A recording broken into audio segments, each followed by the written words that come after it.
Before we get to this week's episode of Business Over Brew, let me tell you about our sponsors of this program, Roberts Motors. You know the name. Roberts Motors has been around since 1949, the value store in Alton. Just great people to work with. If you are in the market for a new or pre-owned vehicle, maybe you need service on your vehicle, Roberts Motors is the place to go. John Roberts, Sam Roberts, the whole team out there at Roberts will really take care of you. They've been contributing to our community in a positive way for such a long time. So if you have a need for a vehicle, maybe you just want to look, maybe you want to browse, you can go to robertsmotors.com, check out their website. All their inventory is on there. Hey, stop by the lot, say hi, take a look at everything that they have, maybe the new Ford Ranger or new Ford Bronco. Lots of great stuff on the lot. It's been an interesting year in the car business because of COVID-19. Things are starting to get back to normal. So if you've been waiting to get back into a new vehicle, now is the time. You don't have to wait any longer. Visit Roberts Motors and get yourself in a new vehicle.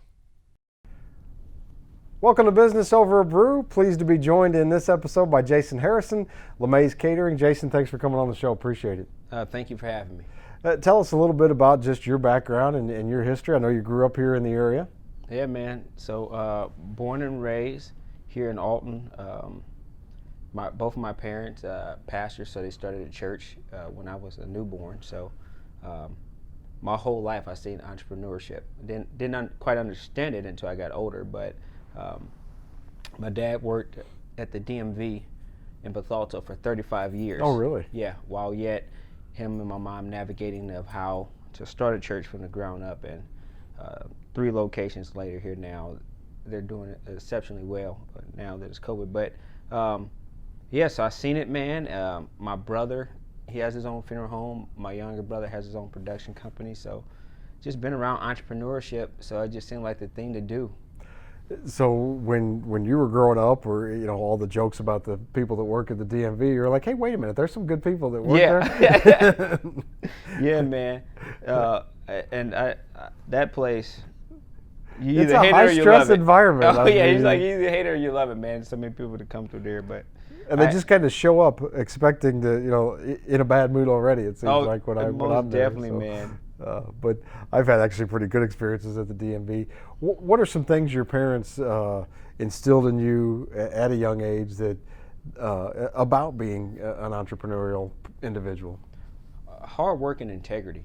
Sure. I mean, you only have your word. Past anything else, your word means the most. So what you say, do it, and just natural grit of hard work, man. I think that's what this generation is truly missing. When you hear people saying, I'm on the grind, or I'm working out here, but you still have time to watch Netflix and everything else. My parents taught me hard work from sun up to sundown. I mean, at the church, we had to clean the bathrooms. We were picking up the gum and the trash after service, and being there before everybody got there. When everybody left, we were still there. So just natural hard work, man. I was listening to a podcast this week. Jerry Seinfeld was the guest, and I think people look at somebody like him, or even a successful business owner, and think, man, he's so lucky, to be so gifted as a comedian or to have such a great business. What they don't see, and what he was talking about, was just he is an extremely hard worker. That's one of the things, probably the key ingredient for him in being such a successful comedian or entrepreneur. Really, is what he is. He writes 1 hour a day, and it's just the structure and the grit and the grind that he goes through that most others aren't willing to go through. I think kind of the easy part is to come up, not the easy part, but it's easy to start a business. There's a lot of businesses you could start tomorrow, and there's very low point of entry. The hard part is, like you said, that grind and seeing it through to the end. Yeah, I mean, so you have people that might start off working hard, but if that hard work don't yield the results that they want in the time that they feel that it should be yielded, then they stop. And so I seen, again, my parents are still pastors now, so 37 years of people leaving, the ups and downs, growing, the church going down, saying the income. I mean, there's been times that we were supposed to go on vacation and couldn't go on vacation. They're sustaining the church, and they just show me that there's so much you have to put in to get to where you want. And most people see the end result or see this part of success, but not seeing everything that goes on. I mean, we just launched another part of our business, and my wife and I was talking. I said, what people don't see is, every morning I'm up at 4:30, 5 o'clock, and they didn't see that I left my building the other night at 12:05. And probably right back the next day. And my alarm clock went right back off at 5 o'clock. Right. You know what I'm saying? So that's right back at it. Mm-hmm. But I'm building it from the ground up. You know what I'm saying? And you hope there comes a point where the grind's not that much and not that intense. I mean, that's what we all work towards. But we all want it so quickly in our society. It's just like that. You got to have instant gratification. There's very few times that happens in life, and especially in business. There's an appreciation when you work hard for it. I mean, it's like when your children at home, and they just run the water because they're not paying for it. But the moment you start paying for that water, you're like, you take two less minutes in the shower because you're thinking about the bill, or you're not just leaving the door open while you're running out. And so it's something about that hard work. It's something about when you put in that time, man. And yeah, I mean, we don't want it to be forever. But the truth behind it is, hard work is forever. It just might vary in which area, and do you have to do it as a means of survival? Because it's just hard work is in you, it's just in you. Right. What was the first business that you started in your life? So I want to say the first thing, we opened up a barbecue place, my wife and I did in East Alton. It was in 2010, and I remember telling her, I'm like, honey, I want to open up a restaurant. I want to do this. And I kept saying, she was like, just do it already. And I got so determined, I saved up $10,000 and opened this business. And it was a flop, but I learned so much from it. And then I got into another business. The following year, I was in school. And this part people don't know, man. I wasn't sleeping. My doctor told me, he said, man, I was 27. He said, you're too young for me to put you on sleeping medicine. He said, but I'm going to give you this. He said, but I don't want you becoming dependent on this. I took one of those things and was such a zombie. I'm like, I'll never take this again. But it was in that process that I began to learn and teach myself, because I graduated from high school, did a little bit of college. But I was determined to teach myself.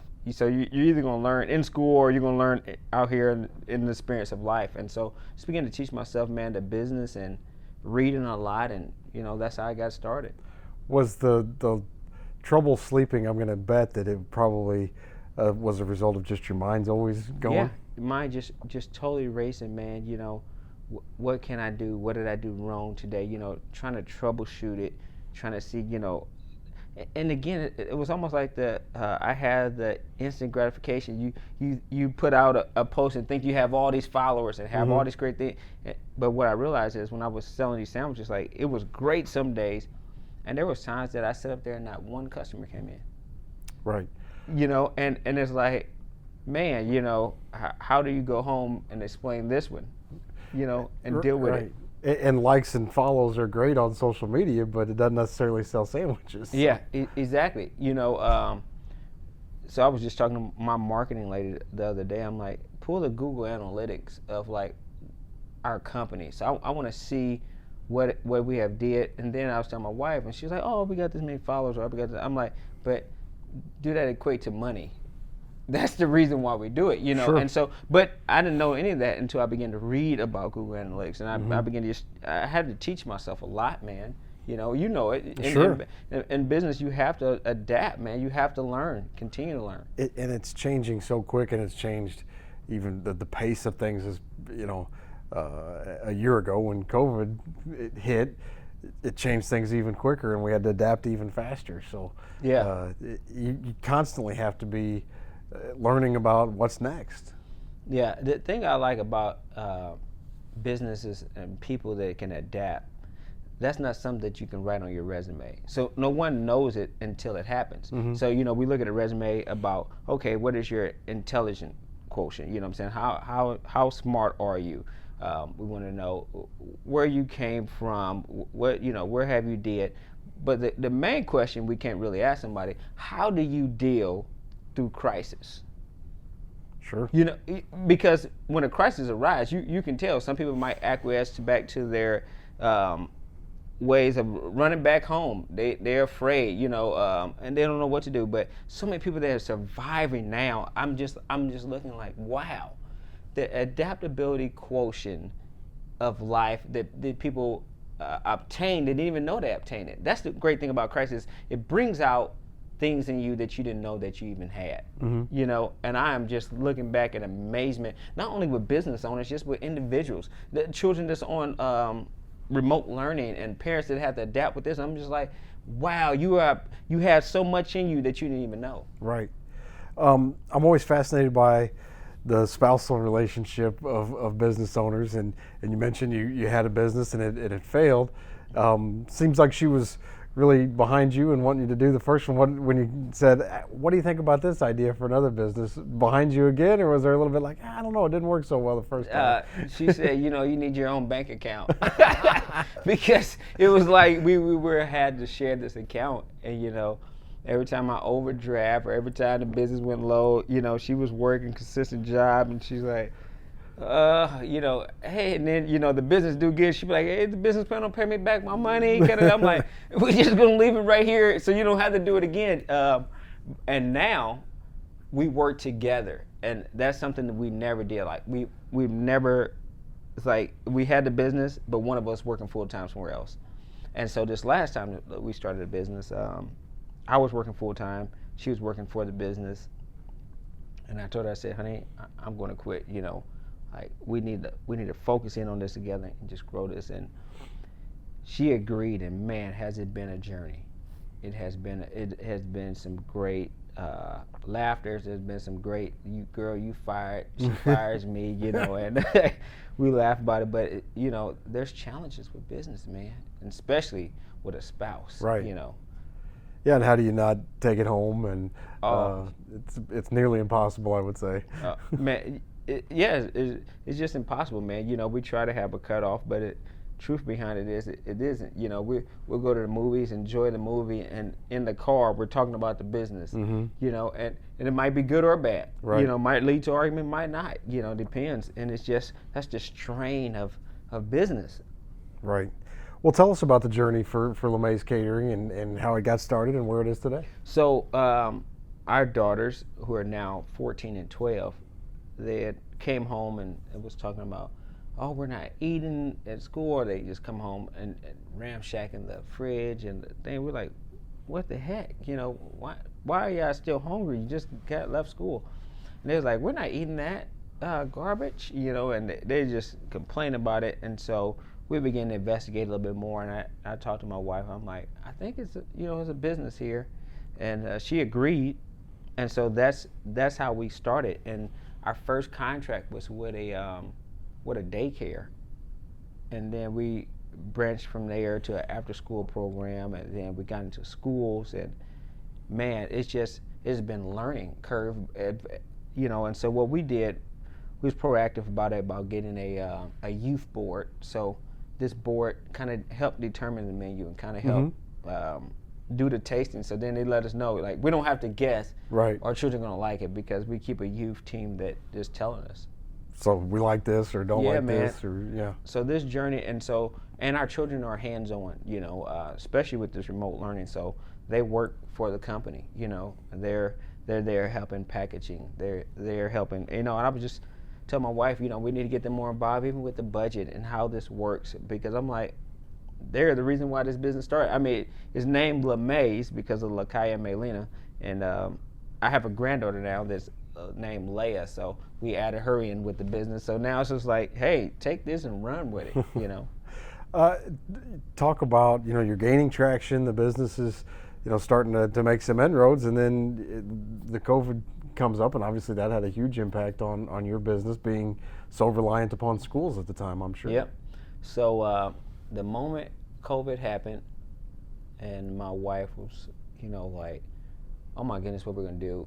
We found ourselves like millions of Americans in the unemployment line, and I just trained my mind. I said, this is gonna be the best year of my life. I was like, and during this pandemic, I am about to make the most I've ever have. You know what I'm saying? I'm not trying to say that arrogantly or Just the feed my mindset. ego. Yeah, it's just my mindset.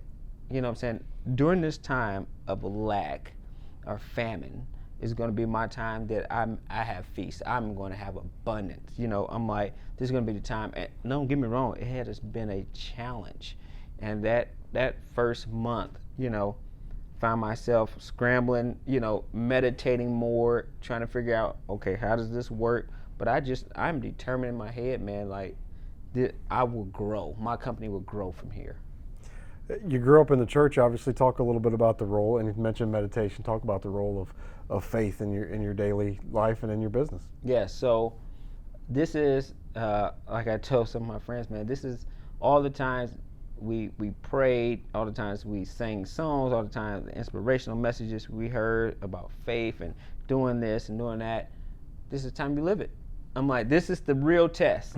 You know, this is to determine, was it really a song or was it really in your heart and you can really display it.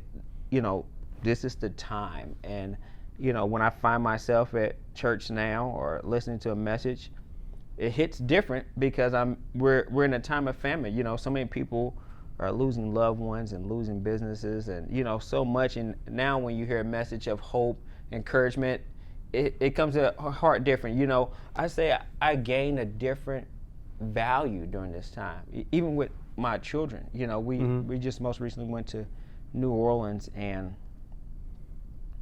seeing the business that was closed there and the different people that were struggling. I'm just like, I just have a different outtake of what I value. I really value spending time with family and friends and, you know, just enjoying the most of every day.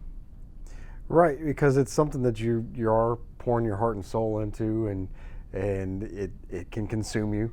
Yeah. But I think we all need to think about doing something that we like doing every day. Yeah. Because it's life is short. It is so unpredictable. You know, I just really, man, I really just trying to focus in on my family. You know, I told my wife we were looking to buy another business, and I'm like, if you and the children are on board, like, I don't want it. Like, I don't care how much money it would make me. You know, it's just like now, if the family's not involved, because I want you all, I want y'all by my side as we lead together. I want people to say, man, that family right there built an empire. Not Jason built one, but a family built that empire. It's a great perspective. Talk about, I know some new additional revenue streams for the business. I know recently started offering fish out of the old Riverbend building. So talk a little bit about that. So, man, again, we lost some contracts. So I was sitting up there thinking, like, man, what can I do? I owned a fish and barbecue place. I'm like, I'll sell fish and barbecue every Friday to generate this revenue from this one contract we lost. And so, man, that has been going great. We're open every Friday, and I mean, I was just looking over the reports the other day. We're doing exceptionally well on Fridays, and I'm like, okay. So then we leave. So we get this going, and another contract just went delay on paying. I mean, just horrible. Where, you know, it's like almost like, man, we're gonna be able to make payroll if they, you know, don't pay. So I'm like, all right. Told my wife, we should call them out on the show. No, I'm just kidding. You know, never do business with this. But so then I told my wife, I'm like, all right, people are trying to eat healthy during this time, and people are busy. I'm like, let's start our meal prep. And so this week we did brisket with cheesy cauliflower. We did a tilapia with asparagus, and we did a chicken fajita bowl, and we only charged $6. Wow. And so everybody's like, $6? I'm like, yeah. I'm like, so while other people are waiting on customers, ours are lined up. We're getting calls, you know. That's great. And so what I'm like, you have to be able to adapt. That's exactly what we were talking about earlier. How can you adapt during famine? You know, don't need to be sitting around, waiting on some savior or waiting on somebody to come get you. It's like, utilize what you already have inside of you. And that's what we did. We know we can cook. We know we can manage restaurant business. So we're like, hey, let's make this happen. About out of time. Tell us a little bit about if our viewers want to go and our listeners want to find more information about you. Where can they do that? So we're on Facebook, LaMay's Catering. We have a website, lamayscatering.com, LAMAYS catering.com. We're also on Instagram. You can find me and my wife, Jason, Kayla Harrison. We're there.